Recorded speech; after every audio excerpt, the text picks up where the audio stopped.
नमस्कार, आप देख रहे हैं 7 टीवी भारत। मैं हूं आपके साथ सुशील गिरीश। आज हम बात करेंगे प्रशांत किशोर की हिट लिस्ट में वो कौन से नेता हैं जिनका खेल बिगड़ कर ही रहेगा। बिहार चुनाव से पहले प्रशांत किशोर के निशाने पर प्रधानमंत्री नरेंद्र मोदी और नीतीश कुमार से लेकर राहुल गांधी और तेजस्वी यादव सभी आ चुके हैं, लेकिन अब ये बैकफायर भी करने लगा है। नीतीश कुमार को तो प्रशांत किशोर ईमानदार बता रहे हैं, लेकिन उनके नेतृत्व वाली पूरी एनडीए सरकार को भ्रष्टाचार में डूबी हुई बता रहे हैं। प्रशांत किशोर चाहते हैं कि बिहार में बदलाव की बयार बहे। जन सुराज मुहिम का पहला मकसद ही यही है। मंजिल अलग हो सकती है। 2022 में शुरू हुई मुहिम अब राजनीतिक दल जन सुराज पार्टी में बदल चुकी है। शुरुआती दौर से ही मुख्यमंत्री नीतीश कुमार और बिहार विधानसभा में विपक्ष के नेता तेजस्वी यादव उनके निशाने पर सबसे आगे रहे हैं। बिहार बदलाव यात्रा शुरू करते वक्त प्रशांत किशोर ने कहा था, जो लोग उलट पुलट करके पिछले 35 साल से सत्ता पर काबिज रहे, उनसे मुक्ति दिलाना है। बिहार की जनता जिसे भी चुने, लेकिन बदलाव जरूरी है। जेपी ने बदलाव के लिए क्रांति की शुरुआत की थी। देश में बदलाव हुआ, लेकिन बिहार वहीं रह गया। बिहार में बहार है, नीतीश कुमार है, ये नारा भी प्रशांत किशोर का ही दिया हुआ है। लेकिन अब वो चाहते हैं कि नीतीश कुमार को आराम करना चाहिए, क्योंकि उनकी तबीयत ठीक नहीं है। लगे हाथ वो ये भी बताना नहीं भूलते कि नीतीश कुमार ईमानदार नेता हैं, लेकिन उनके ज्यादातर मंत्री भ्रष्ट हैं। ये आरोप भी जोर शोर से लगा रहे हैं। अब तो प्रशांत किशोर ऐसे भी दावे करने लगे हैं, अक्सर चाल, चरित्र और चेहरा की बात करने वाले बीजेपी और एनडीए के कुछ नेता काफी भ्रष्ट हैं। कहते हैं, हमने एनडीए के कुछ नेताओं पर शोध किया है और पाया कि मौजूदा सरकार में भ्रष्टाचार का स्तर लालू प्रसाद के शासनकाल से कई गुना ज्यादा है। जिस तरह के आरोप प्रशांत किशोर लगा रहे हैं, बैकफायर होना भी स्वाभाविक है। अपने बचाव के लिए भी उनके पास तर्क है। मेरे फंडिंग के स्रोत पूरी तरह स्पष्ट है। बीजेपी को प्रेस कॉन्फ्रेंस करने की भी जरूरत नहीं है। बिहार और दिल्ली में उनकी अपनी सरकारें हैं। मैं कहीं छिपा नहीं हूँ। वे मेरे पीछे प्रवर्तन निदेशालय या सीबीआई भी लगा सकते हैं। अगर मैंने कुछ भी गलत किया है तो वो मुझे गिरफ्तार करा सकते हैं। चलिए तेजस्वी यादव की बात करते हैं। बिहार में जन सुराज अभियान में तेजस्वी यादव को प्रशांत किशोर लगातार नवी फेल कहते रहे। तेजस्वी यादव की सेहत पर कोई खास फर्क पड़े न पड़े, प्रशांत किशोर लोगों को ये समझाने में तो सफल रहे ही हैं कि शिक्षा की कितनी अहमियत है और लोगों को अपने बच्चों की पढ़ाई पर ध्यान देना चाहिए। तेजस्वी यादव ने ऐसे आरोपों से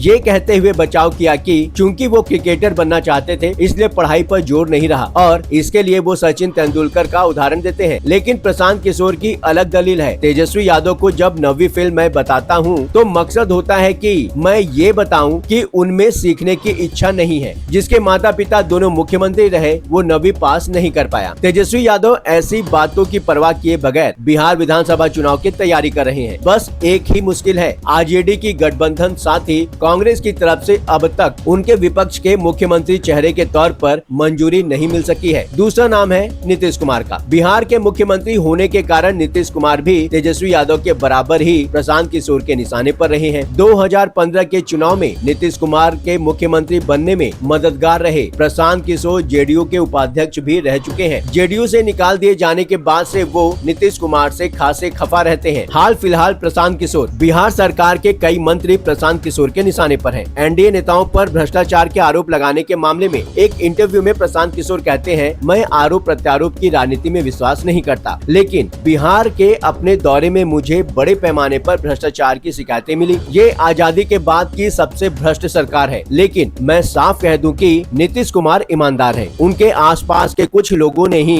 एक तरह की अराजकता फैला रखी है, जबकि नीतीश की सेहत ठीक नहीं है। नीतीश कुमार की पूर्व प्रधानमंत्री डॉक्टर मनमोहन सिंह से तुलना करते हुए प्रशांत किशोर कहते हैं, ये वैसा ही है जैसे मनमोहन सिंह एक ईमानदार प्रधानमंत्री रहे, लेकिन कांग्रेस सरकार पर भ्रष्टाचार के गंभीर आरोप लगे थे। तीसरा नाम आता है राहुल गांधी का। कांग्रेस नेता राहुल गांधी भी प्रशांत किशोर के निशाने पर रहे हैं। बीजेपी की तरफ वो भी राहुल गांधी पर चुनावी मौसम में तफरीह पर बिहार जाने की बात करते रहे हैं। राहुल गांधी की कांग्रेस को वो लालू यादव की आरजेडी का पिछलग्गू बता चुके हैं, जिसे वोटर अधिकार यात्रा में कांग्रेस नेता ने अपने प्रदर्शन से झुठला दिया। लिहाजा प्रशांत किशोर के पास नया सवाल होता है, राहुल गांधी कुछ जिलों में घूम घूम कर और वोट चोरी की बात करके क्या हासिल करना चाहते हैं। उनको संसद का घेराव करना चाहिए और दिल्ली में चुनाव आयोग के सामने धरना देना चाहिए। प्रशांत किशोर के तानों की वजह से ही सही, लेकिन राहुल गांधी ने लगता है कि बिहार में पूरी ताकत झोंक दी है। पूरे परिवार और पार्टी के साथ राहुल गांधी पटना में जा डटे हैं, जहां कांग्रेस कार्यकारिणी की विस्तारित बैठक हो रही है। कहा तो ये जा रहा है कि वो तेलंगाना की तरह बिहार में तैयारी कर रही हैं। सवाल है कि बिहार और तेलंगाना की राजनीति में कोई तुलना है क्या? चौथा नाम आता है नरेंद्र मोदी का। राहुल गांधी की तरह प्रधानमंत्री नरेंद्र मोदी से भी प्रशांत किशोर को जबरदस्त शिकायत है। सवाल वही है, बिहार से मतलब ही क्या है, बिहार के लिए किया ही क्या है? तंज भरे लहजे में कहते हैं, गुजरात को गिफ्ट सिटी, एक सोलर पार्क और एक बुलेट ट्रेन मिली। दूसरी ओर बिहार को श्रमिक ट्रेनें मिली। जब प्रधानमंत्री बिहार और गुजरात दोनों का प्रतिनिधित्व करते हैं तो यह स्पष्ट असमानता क्यों है? प्रशांत किशोर ये सवाल भी उठा चुके हैं कि बिहार को ट्रेनें इसलिए दी जाती हैं ताकि वे उसमें बैठकर गुजरात पहुंचे और वहां मजदूरी करें। प्रशांत किशोर का चुनावी वादा है कि अगर बिहार में जन स्वराज पार्टी की सरकार बनी तो छठ पर घर आए युवाओं को काम के लिए लौटकर बाहर काम पर नहीं जाना पड़ेगा। अगला नाम है अमित शाह का। प्रशांत किशोर का कहना है कि बिहार में वोट चोरी और घुसपैठिया दोनों चुनावी मुद्दा नहीं है। वो बताना चाहते हैं कि ये कांग्रेस और बीजेपी का एजेंडा है। कहने को तो नीतीश कुमार कह चुके हैं कि अमित शाह के कहने पर ही वो प्रशांत किशोर को जेडीयू में लिए थे, लेकिन अमित शाह से उनकी अदावत पुरानी लगती है। बिहार में घुसपैठिए की तादाद बढ़ने के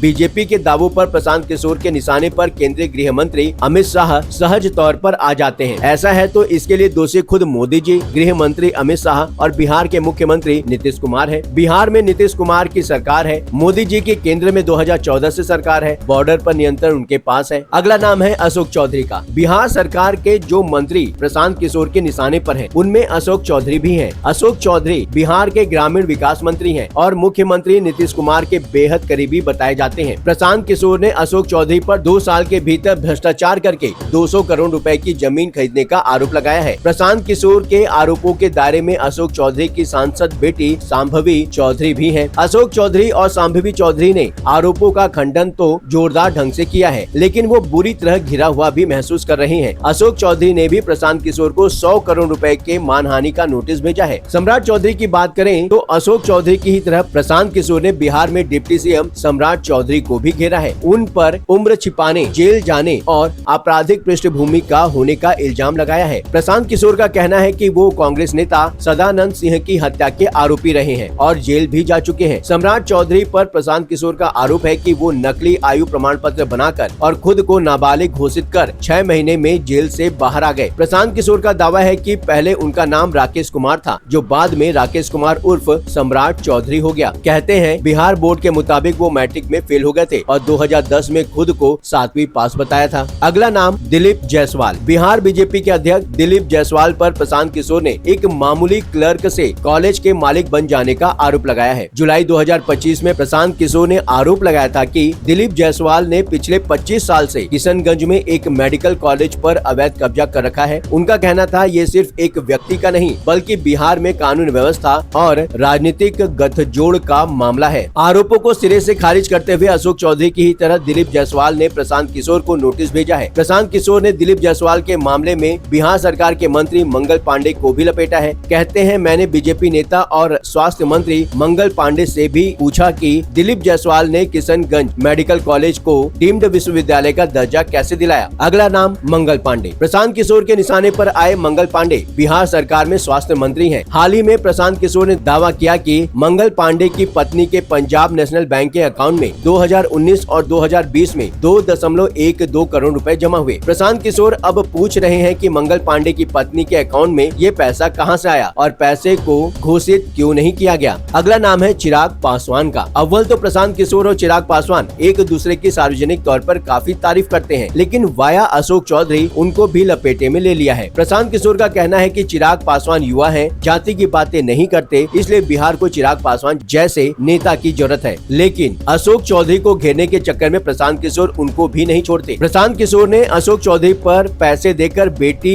शांभवी चौधरी को लोक जनशक्ति पार्टी रामविलास से टिकट दिलाने का आरोप लगाया है। फिर तो प्रशांत किशोर के आरोपों के दायरे में चिराग पासवान भी आ जाते हैं। तो ये सारे नेता जिन पर प्रशांत किशोर ने आरोप लगाया है, साक्ष्य दिया कि नहीं, अभी इन बातों की पुष्टि नहीं हुई है। इस विषय पर आपका अपना विचार क्या है, नीचे कमेंट में लिखकर जरूर बताएं। चलते चलते एक बात बताना जरूरी है, यदि आप कोई बात हम तक पहुंचाना चाहते हैं, चाहे वह प्रशासन से जुड़ी परेशानी हो, आपके साथ हुआ कोई अन्याय, कोई सामाजिक समस्या या फिर कोई ऐसी बात जिसे समाज के सामने लाना जरूरी है, तो आप बेझिझक स्क्रीन पर दिए गए व्हाट्सएप नंबर 9983236555 पर आप हमसे सिर्फ व्हाट्सएप मैसेज के माध्यम से संपर्क करें। 7 टीवी भारत की टीम आपकी बात को गंभीरता से सुनेगी और जरूरत पड़ी तो पूरी जिम्मेदारी के साथ उसे सबके समक्ष उठाएंगे। आपका विश्वास ही हमारी ताकत है। इस चैनल को सब्सक्राइब करें, वीडियो पसंद आया हो तो वीडियो को लाइक करें। लगातार खबरों के लिए बने रहिए 7 टीवी भारत के साथ।